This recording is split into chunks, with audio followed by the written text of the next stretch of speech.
अस्सलामुअलैकुम beautiful people, welcome back again.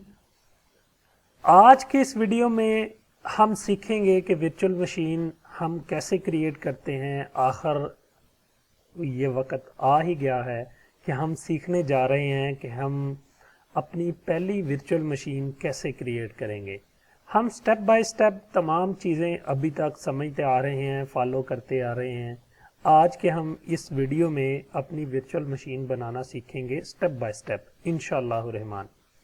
इससे पहले हम प्रीवियस लेक्चर को थोड़ा सा रिवाइज कर लेते हैं। इसमें हमने सीखा था कि हम होस्ट को कैसे मैनेज करते हैं, उसकी मॉनिटरिंग कैसे करते हैं और इसका पासवर्ड वगैरह कहाँ से चेंज करते हैं, नेटवर्क को कहाँ कहाँ से मैनेज कर सकते हैं। ये तमाम की तमाम चीज़ों का वो एक ओवरव्यू था।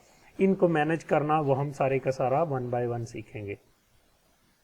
इसके अलावा अगर आप लोगों ने अभी तक मेरा चैनल सब्सक्राइब नहीं किया तो काइंडली मेरा चैनल ज़रूर सब्सक्राइब करें। यह आप लोगों की तरफ से मुझे सपोर्ट होगी। अगर आप लोगों को मेरी वीडियो सीरीज पसंद आ रही है तो नीचे कमेंट करके मुझे ज़रूर बताइएगा कि आप लोगों को ये वीडियो सीरीज़ कैसी लग रही है। तो चलें आए स्टार्ट करते हैं। मैंने अपना ESXi होस्ट जो है वो ऑलरेडी लॉगिन कर लिया है। प्रीवियस वीडियो में हमने सीखा था कि इसको कैसे लॉगिन करना है। मैंने यूज़र नेम और पासवर्ड दे के इसको एक्सेस कर लिया है। तो एक्सेस करने के बाद लेफ़्ट साइड पे जो ऑप्शन आएगी क्रिएट वर्चुअल मशीन की, वहाँ से हम इसको क्रिएट करना सीखेंगे। या फिर इसका एक और पाथ है जो कि डैशबोर्ड पे सामने अपीयर हो रहा होता है, यहाँ पे create and register virtual machine. जहाँ पे मर्जी क्लिक करें, आप दोनों जगहों से क्लिक करके क्रिएट कर सकते हैं। यहाँ पे राइट क्लिक करके भी क्रिएट कर सकते हैं और डायरेक्ट यहाँ पे क्लिक करके भी क्रिएट कर सकते हैं। थर्ड ऑप्शन यहाँ पे एक्शन पे क्लिक करके यहाँ से क्रिएट रजिस्टर और रजिस्टर ऑफ वर्चुअल मशीन यहाँ पे क्रिएट कर सकते हैं। तो चलें मैं यहीं से क्लिक कर लेता हूँ। तो यहाँ से वर्चुअल मशीन क्रिएट करते हैं।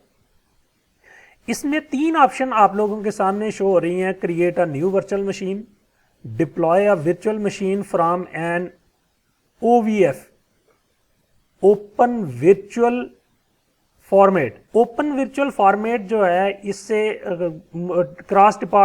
क्रॉस प्लेटफॉर्म की जो वर्चुअल मशीन्स हैं वो हम यहाँ से डिप्लॉय कर सकते हैं, जिसमें operating system like already install होता है। Registered and existing virtual machine के जो वर्चुअल मशीन ऑलरेडी हमने रजिस्टर की हुई थी, पड़ी हुई थी, वो उसकी जस्ट हम सोर्स फाइल लेंगे और उसको यहाँ पे अटैच करके अपनी मशीन क्रिएट कर सकते हैं। लेकिन अभी के लिए हमें बिल्कुल ही न्यू वर्चुअल मशीन क्रिएट करनी है, जिसमें हम अपने तमाम के तमाम रिसोर्सेज जो हैं वो एलोकेट करेंगे। तो चलें हम create a new virtual machine पे क्लिक करके अपनी पहली वर्चुअल मशीन क्रिएट करने के लिए आगे बढ़ते हैं। नेक्स्ट पे क्लिक किया तो select a name and guest OS। ठीक है, यहाँ पे हम सबसे पहले अपनी जो वर्चुअल मशीन है उसका नाम रख लेते हैं। तो इसका मैं नाम रखता हूँ my first VM virtual machine. ठीक है, तो कंपैटिबिलिटी यहीं पे रहेगी, जो ESXi हमारा 7 आ रहा है यही रहेगी। उसके अलावा सिलेक्ट गेस्ट OS फैमिली है, तो इसमें अगर आपने लिनक्स इंस्टॉल करना है तो लिनक्स को सिलेक्ट करेंगे, मैकिन्टॉश करना है तो मैक करेंगे, अदर है कोई यूनिक्स की है या कोई और है तो वो आप इस तरह से अदर को क्लिक कर लेंगे। विंडोज़ करना है, चूँकि हम विंडोज़ कर लेते हैं आप लोगों की अंडरस्टैंडिंग के लिए, तो मैंने विंडोज सेलेक्ट किया। इसके अलावा इसमें हम विंडोज का कौन सा वर्जन सेलेक्ट करने जा रहे हैं ये उसका नेम हम यहाँ पे डाल देंगे। तो हम कर लेते हैं जी विंडोज 10 को सिलेक्ट कर लेते हैं। 11 का मेरे पास इमेज नहीं पड़ा हुआ, इसलिए मैं विंडोज 10 64 बिट को जो है वो सिलेक्ट कर लिया। Enable Windows virtualization base security, इसको हम इनेबल करना चाहें तो यहाँ से कर सकते हैं। ये क्या है हम आने वाली कमिंग वीडियो में इंशाल्लाह रहमान इसको डिस्कस करेंगे। ये इसकी डिस्क्रिप्शन यहाँ पे शो हो रही है, आप इसको रीड कर लीजिएगा। अभी के लिए मैं इसको अनचेक करके छोड़ के आगे गुजर रहा हूँ। तो यहाँ से हम जो स्टोरेज है वो एलोकेट करेंगे। जो स्टोरेज हमारे पास टोटल जितनी भी हमारे ESXi होस्ट में स्टोरेज एलोकेट है वो यहाँ पे शो हो रही है। अगर और भी स्टोरेज डिवाइसेस यहाँ पे ऐड होंगी, हम इसको कैसे करेंगे वो कमिंग वीडियो में हम देखेंगे कि इसमें हम मज़ीद स्टोरेज को नैस सैन वगैरह अगर अटैच होती वो भी यहाँ पे शो हो रही होती। तो अभी के लिए जो हमारे ESXi में शो हो रही है सिर्फ वही वाली ऐड है, तो हम उसको सिलेक्ट करके नेक्स्ट करेंगे। इसके बाद हम इसकी कस्टमाइजेशन सेटिंग में इन हो रहे हैं। यहाँ पे अब हम टोटल इसको एलोकेट करेंगे कि हमने क्या कुछ एलोकेट करना है विंडोज़ को। ये येलो साइन आ रहा है, इस पर क्लिक करते हैं। ये क्या कह रहा है, as this host resource are being managed by vCenter server some configuration option. ठीक है, ये ऑप्शन इसलिए आ रही है मेरे पास क्योंकि जो मैं vCenter के ज़रिए भी ये सर्वर मैनेज हो रहा है, तो इसलिए ये ऑप्शन आ रही है। आप लोगों के पास ये शो नहीं हो रही होगी। CPU 2 दे देते हैं, 2 दे देते हैं। मेमोरी 4 GB दे दी। आप यहाँ से इसको GB में कन्वर्ट करके 4 GB कर सकते हैं। हार्ड ड्राइव 32 GB, मैं इसको 20 GB कर देता हूँ। और कंट्रोलर जो है इसको यही वाला मैं रहने देता हूँ, LSI लॉजिकल SAS।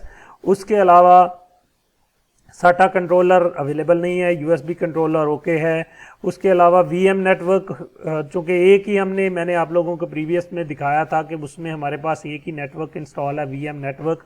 और उससे आगे वो किस तरह से चारों जो हैं उनमें से सिर्फ एक केबल जो है वो आउट कनेक्ट कर रही है और उसी से उस स्विच के ज़रिए सारी चीज़ें मैनेज होके अंदर जो है वो राउटिंग होके बाहर जा रही हैं चीज़ें। तो जब हम नेटवर्क का टॉपिक डिटेल से डिस्कस करेंगे तो उसमें आप लोगों को समझ आ जाएगी। अभी के लिए आप लोग यही समझें कि हमने यहाँ पे अपना वो वाला इंटरफेस सेलेक्ट करना है VM नेटवर्क। बाकी VM जाने के वो इसको कैसे राउट कर रहा है ये इसकी हेडेक है।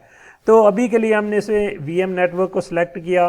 Host device CD DVD drive, तो इसमें हमने अभी के लिए ये करना है कि इसमें हमने data centre ISO file select करनी है, जहाँ से हमने अपनी जो है वो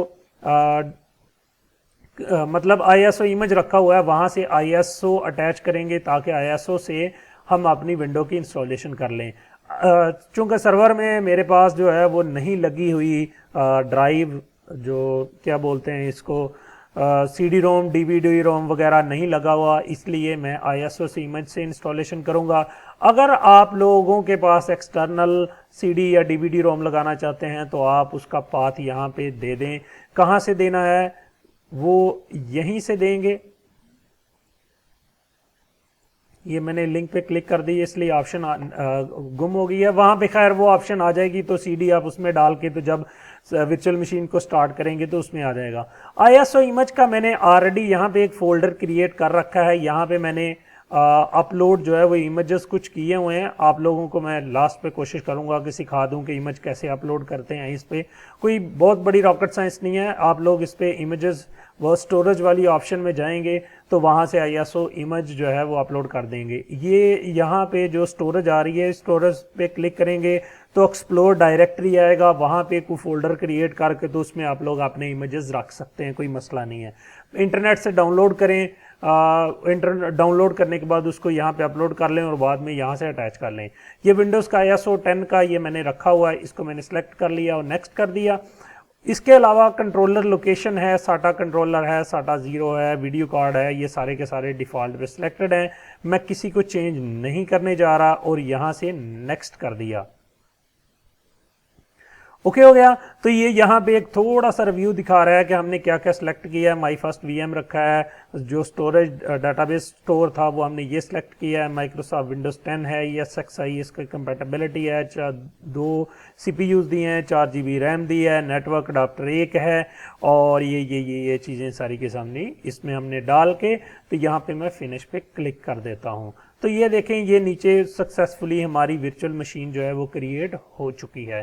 तो कहाँ से हम देखेंगे कि हमारी वर्चुअल मशीन कहाँ पे गई क्रिएट होके, तो हम वर्चुअल मशीन पे क्लिक करते हैं तो हमारी जितनी भी वर्चुअल मशीन्स क्रिएट हो चुकी हैं वो यहाँ पे आ रही होंगी। हमारी जो वर्चुअल मशीन थी जो अभी हमने क्रिएट की थी वो थी माई फर्स्ट VM। तो मैं इस पे क्लिक करता हूँ। तो जैसे मैं इस पे क्लिक करता हूँ तो ये यहाँ पे इस तरह से शो हो जाएगी। ये तो यहाँ पे मैं क्लिक करूँगा तो ये कंसोल में ओपन हो जाएगी। तो मैं इस पे क्लिक करता हूँ तो ये स्टार्ट हो जाएगी। जैसे ये स्टार्ट होती है तो ये हमारे पास पॉपअप में ओपन हो जाएगी। ठीक है, इस तरह से। तो ये वीएम का पाथ हमने सॉरी आईएसओ का पाथ इस हमने अपनी वीएम को दिया हुआ, तो वो वहाँ से जाके तो बूट हो जाएगा। बूट होने के बाद हमारी विंडोज़ की इंस्टॉलेशन स्टार्ट हो जाएगी। तो ये कह रहा है कि EFI नेटवर्क अनसक्सेसफुल का एरर दे रहा है। ये भी अच्छा हुआ, जो एरर्स आते हैं ये बहुत अच्छे होते हैं न्यू लर्नर्स के लिए, कि अगर इस तरह के एरर्स उनको फेस करना पड़ते हैं तो इनको हम कैसे रिजॉल्व करते हैं। तो चलें हम इसको सबसे पहले अपनी इसको जो हमारी मशीन है इसको शट डाउन करते हैं। शट डाउन करने के बाद हम वापस आते हैं अपनी मशीन में। ये सक्सेसफुली पावर ऑफ हो गई। अब हम इसको मैनेज करते हैं अपनी वर्चुअल मशीन को। इसकी एक्शन में आते हैं। एक्शन में आने के बाद इसको मैनेज कहाँ से करेंगे, ये ऑप्शन ऑप्शन ऑप्शन किधर गई, एडिट सेटिंग। तो यहाँ पे हम इसको एडिट कर लेते हैं कि इसमें क्या मिसिंग हो गया है हमसे, वो देख लेते हैं कि सेटिंग किस तरह से ख़राब हुई है। अच्छा जी, इसमें CPU आ गया, नेटवर्क अडाप्टर VM नेटवर्क आ रहा है। ओके, तो यहाँ पे हमने कनेक्ट पे क्लिक करना है, तो इमेज सेलेक्ट कर लिया। अब हम इसको सेव कर लेते हैं। यहाँ पे कनेक्ट की ऑप्शन मेरा ख्याल हमसे रह गई थी, इसलिए वो यहाँ से बूट नहीं था हो रहा। तो हम इसको सेव पे क्लिक करके तो दोबारा से यहाँ से इसको पावर ऑन करते हैं। ये यहाँ से पावर ऑन पे भी क्लिक करेंगे तो ये स्टार्ट हो जाएगी। अब जैसे ये स्टार्ट होती है ये हमारे पास ओपन हो जाएगी। ओपन होती है तो हम इसमें देखते हैं कि ये हमें इंस्टॉलेशन पे ले जाएगा। अभी भी हमारे पास यही आ रहा है, एरर आ रहा है। मैं एरर ढूंढ के आप लोगों के साथ वापस आता हूँ जी। तो व्यूअर्स, इसमें मुझे ऐसा को मसला फाउंड नहीं हुआ। सिर्फ और सिर्फ ये है कि जब हम इसको ऑन करते हैं तो क्विकली वो जो एक ऑप्शन आती है टू प्रेस एनी की टू स्टार्ट विंडोज़ इंस्टॉलेशन, वो ऑप्शन आके चली जाती है। तो उसके बाद हम इसकी कंसोल जो है वो ओपन कर पा रहे हैं। इसलिए ये मसला आ रहा है। हम इसमें आके तो इसको Alt Control Delete प्रेस करते हैं और दोबारा से इसको रीस्टार्ट करते हैं ताकि हम इस दफ़ा उस ऑप्शन को क्लिक कर लेंगे। तो इसको command Alt Control Delete press करेंगे। मैं Alt Control Delete प्रेस करूंगा तो ये मेरा स्क्रीन जो है वो एक्चुअली इस तरह से चली जाएगी। ये Alt Control Delete की जो ऑप्शन है वो ऐसे डायरेक्ट नहीं जाती, बल्कि उसका कम्बिनेशन जो है वो यहाँ से हमें भेजना पड़ता है। हम आएंगे किस में, हम आएंगे जनाब अली गेस्ट OS में। उसके बाद सेंड कीज और कंट्रोल Alt Delete प्रेस करेंगे।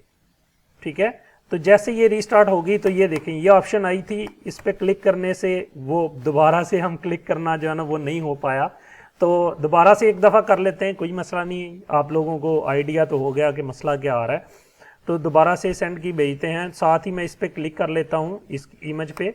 तो इस दफ़ा मैं क्लिक करने में कामयाब रहा। होप सो आप लोग भी इंशाल्लाह रहमान कामयाब रहेंगे इसको क्लिक करने में। ये हाँ, जो इमेज की सेटिंग है ये एक्चुअली उसमें होता है। ISO जो इमेज हमने अटैच की है ये उसमें सारी की सारी चीज़ें हैं कि इसको ये जो ऑप्शन आई है कुछ में ये नहीं पूछता ऑप्शन। तो चलें क्विकली इसको इंस्टॉल कर लेते हैं। विंडोज़ को नेक्स्ट करता हूँ मैं, इंस्टॉल पे क्लिक करता हूँ। जिनको विंडो 10 इंस्टॉल करना नहीं आती वो भी यहाँ पे सीख सकते हैं कि विंडोज़ 10 की इंस्टॉलेशन हम कैसे करते हैं। यहाँ पे इसकी जो प्रोडक्ट की है वो मेरे पास नहीं है, इसलिए मैं यहाँ से इसको डिसेबल कर रहा हूँ। मैं इसको मैक्सिमाइज पे ले जाता हूँ ताकि आप लोगों को नज़र आए इसकी स्क्रीन। तो ये विंडो 10 होम है, मैं इसको प्रो एन कर रहा हूँ। नेक्स्ट पे क्लिक करता हूँ और नेक्स्ट ऑप्शन हमारे पास एक्सेप्ट करें लाइसेंस को, नेक्स्ट करते हैं। कस्टमाइज पे आते हैं। चूँकि हमारी हार्ड डिस्क जो है वो टोटल न्यू है, इस सारी की सारी स्पेस जो है मैं इसी को दे रहा हूँ। अगर आप लोग 2 हार्ड डिस्क क्रिएट करना चाहें तो वो कर सकते हैं, जैसे नॉर्मली आप अपने सिस्टम में करते हैं। ये बिल्कुल ये जो वर्चुअल मशीन है बिल्कुल फिजिकल कंप्यूटर की तरह ही है। तो मैं इसको ओके कर देता हूँ। मैंने एक ही पार्टीशन क्रिएट किया है और यहाँ से मैं इसको नेक्स्ट कर रहा हूँ। अब इसकी इंस्टॉलेशन स्टार्ट हो चुकी है। ये अपनी फ़ाइल कॉपी करेगी, अपनी विंडोज़ की इंस्टॉलेशन कंप्लीट करेगी और कंप्लीट करने के बाद हमारी ये वाली जो वर्चुअल मशीन है इस पे विंडोज़ 10 इंस्टॉल हो जाएगी और हम इसको एक्सेस कर सकेंगे। जब तक ये कंप्लीट होती है तब तक मैं ये वीडियो पास कर रहा हूँ, ऐसे तो ये बहुत लंबी हो जाएगी। जैसे हम इसके स्टेप्स को फॉलो, आप लोगों को पता ही है, सारी आईटी के बैकग्राउंड से हैं, विंडोज़ इंस्टॉल करना होप सो आप लोगों को आता होगा। तो इसकी जो भी बेसिक सी चीज़ें आती जाएंगी इनको स्किप करके मैं जैसे ये कंप्लीट होता है वापस आता हूँ।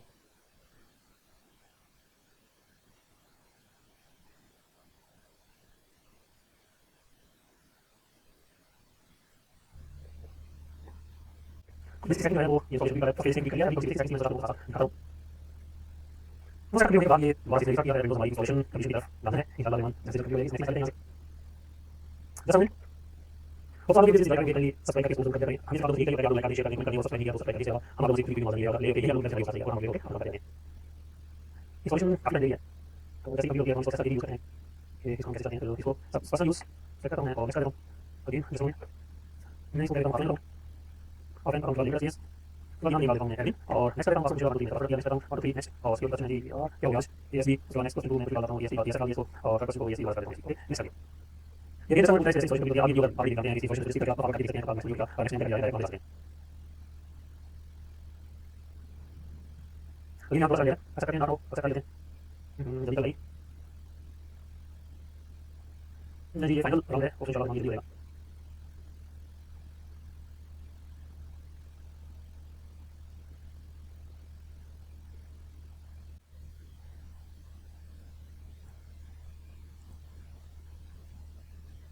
लें जी फाइनली हमारी विंडो इंस्टॉल हो ही गई आखिर। तो इसको मैक्सिमाइज कर लेते हैं। हमारी विंडो जो है यहाँ पे इंस्टॉल हो चुकी है। अगर हम यहाँ पे देखें तो ये बिल्कुल उसी तरह विंडो है जैसे हम अपने फिज़िकल कंप्यूटर पे इंस्टॉल करते हैं। तो चलें इसका आईपी एड्रेस चेक कर लेते हैं कि हमारे सिस्टम का आईपी एड्रेस क्या है जो हमने विंडोज़ 10 इंस्टॉल की है।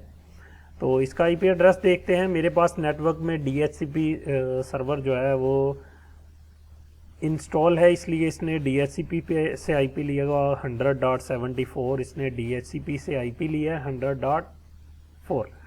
तो ये हम कंसोल बेस इसको एक्सेस कर रहे हैं और भी इसको ये जो हमारे पास वर्चुअल मशीन क्रिएट हुई है इसको हम और भी तरीक़ों से एक्सेस कर सकते हैं। वो एक्सेस करने के तरीक़ाकार क्या क्या हैं वो हम इंशाल्लाह रहमान अगली वीडियो में देखेंगे और इस पे कुछ इसको अंडरस्टैंड करेंगे, इसके नेटवर्क को थोड़ा सा समझेंगे, इसको रिमोट डेस्कटॉप करके एक्सेस करेंगे हम। ये सारी की सारी चीज़ें अगली वीडियो में इंशाल्लाह रहमान देखेंगे। अगर आप लोगों के ज़हन में कोई क्वेश्चन आ रहा है, कोई आपके ज़हन में कोई सवाल रह गया है या उठ रहा है या कुछ आप समझना चाह रहे हैं या कोई ऐसी चीज़ जो मैंने इस वीडियो में कवर नहीं की और आप लोग वो समझना चाहते थे, वो मुझे कमेंट करके ज़रूर बताएं। मैं उसको इंशाल्लाह रहमान आप लोगों के साथ नेक्स्ट वीडियो में एलैबोरेट कर दूंगा, आप लोगों को समझा दूंगा। Thank you for watching. अल्लाह हाफिज़।